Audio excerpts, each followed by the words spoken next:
I want to do two things in this video. Firstly, I want to show you how good this store is in North Street in Swanbourne.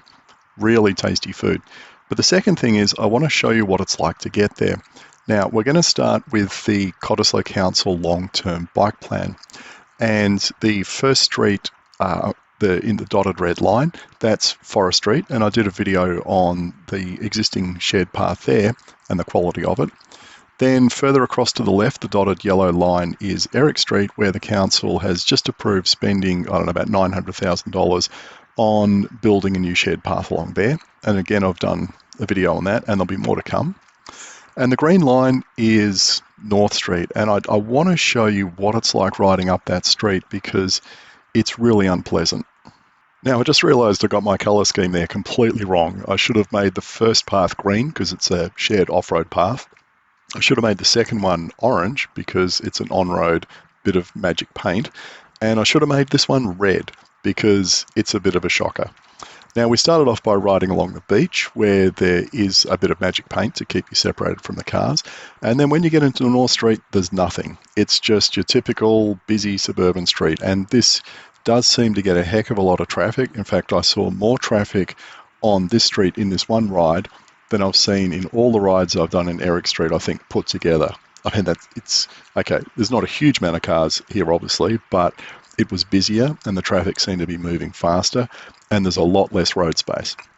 So you're mixing it up with drivers that are going fairly quick, and they've put in those, what do you call them, pinch points or whatever, to hopefully slow traffic down.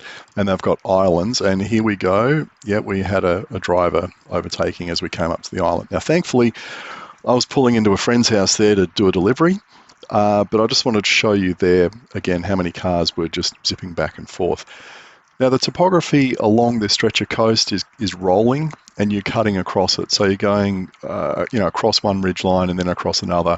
And of course, they plonk these roundabouts or pinch points at the top of the hills. So as a cyclist, you come crawling up the hill slowly. You've got cars coming up behind you at 50 kilometers an hour or faster. And obviously, you've got contention when you get into the pinch point or the roundabout.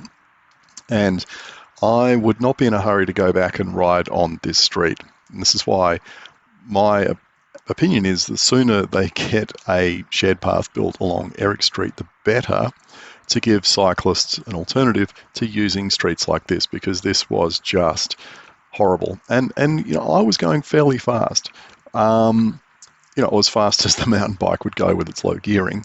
But imagine, thinking about doing this with kids, or if you're not a confident cyclist, or if you're on a cargo bike or a tricycle or something like that, it would be an absolute horror show. I cannot think of anything worse. Anyway, here's North Street. See, they've got some nice parking there.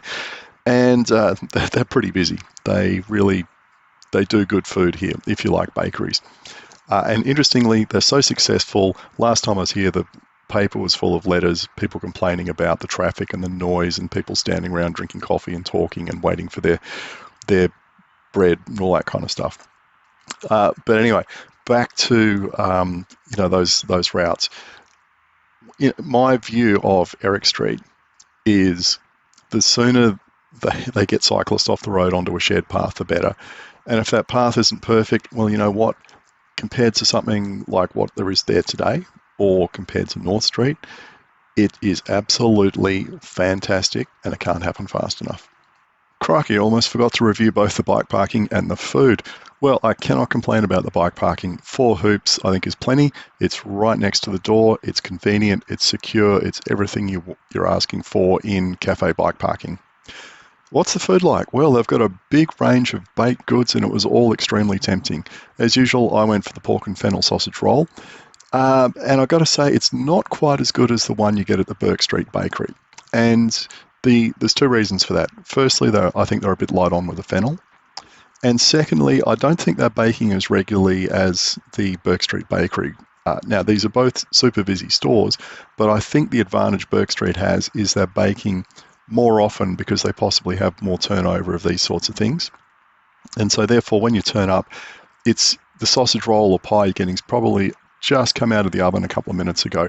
Whereas here, and this is a problem I found at other places across Perth, they might have been sitting on a warmer shelf for quite some time, even hours. So by the time you get them, instead of them being really juicy, they're not juicy.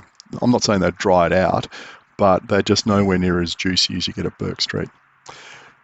But will I be back? Well, I'm torn about this because I'm trying not to eat baked goods, but it's so delicious, I want to go back.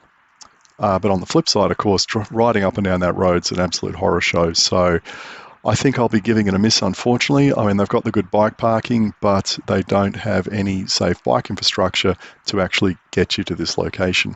And that's what they're really lacking.